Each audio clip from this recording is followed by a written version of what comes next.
ever feel like you're on a hamster wheel, working hard but not getting where you want to be, not getting the results that you want? What if the path to breaking that cycle starts with a simple but often overlooked step? Discover how accountability, even when life is hard, can change the trajectory of your life. In the second video of our series, we explore the life-changing lesson, taking accountability for our actions. Hi, I'm Matt Riley, and here at Learn Something New, we turn the ordinary into extraordinary by covering a wide range of topics. My passion for understanding how people achieve success led me to find Simon Sinek, a well-known thought leader in leadership and motivation.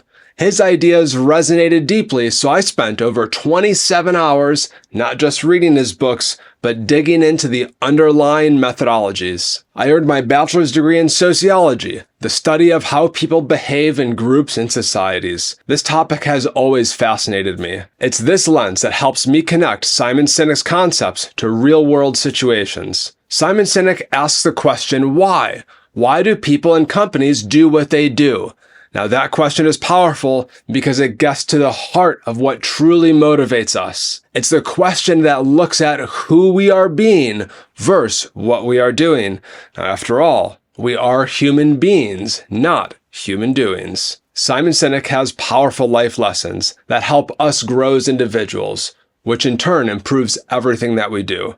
So I'll be breaking them down into a 5-part video series to empower you to achieve your own success. Building on our first lesson about breaking rules to achieve our goals, inspired by Simon Sinek, today we're taking on the second lesson that changed my life, taking accountability. In the 18th century, there was something that spread across Europe and eventually made its way to America called the perpetual fever, known as the death of childbed or childbed fever.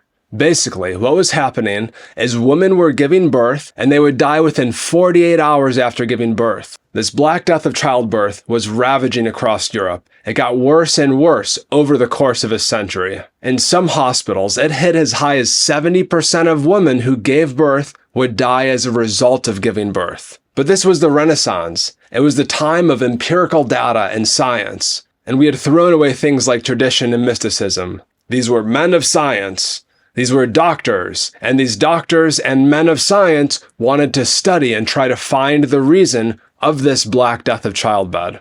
And so they got to work. In the morning, they would conduct the autopsies. Then in the afternoon, they would go to deliver the babies and then finish their rounds. It wasn't until somewhere in the mid-1800s that Dr. Oliver Wendell Holmes, father of Supreme Court Justice Oliver Wendell Holmes, realized that all of the doctors that were conducting autopsies in the morning weren't washing their hands before they delivered babies in the afternoon. And he pointed this out and said, guys, you are the problem.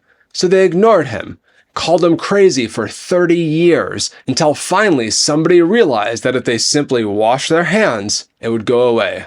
And that's exactly what happened.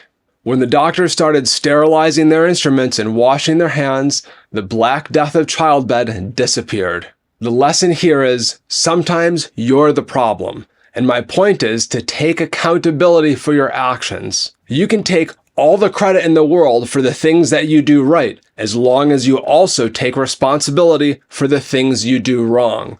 It must be a balanced equation.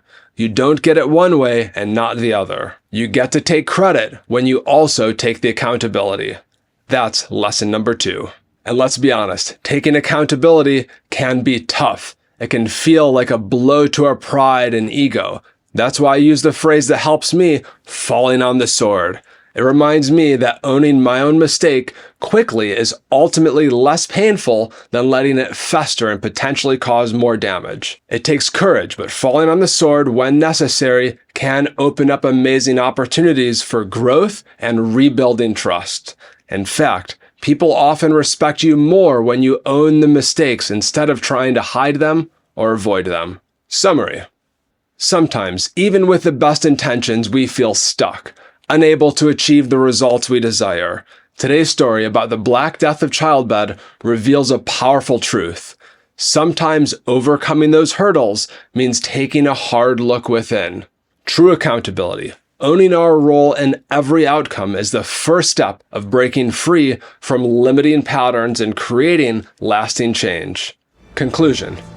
Taking accountability isn't always comfortable, but it's incredibly empowering. When we stop blaming external factors and start owning our choices, we unlock a hidden path to success. And so, ask yourself this: where in your life, big or small, could taking accountability shift things for the better? Don't forget to like and subscribe and hit the notification bell for the next life-changing lesson. And support the channel by using the Amazon affiliate links in the description of this video. Thanks for watching. Get out there and be great. And if you can't be great and be careful, specifically, be full of care.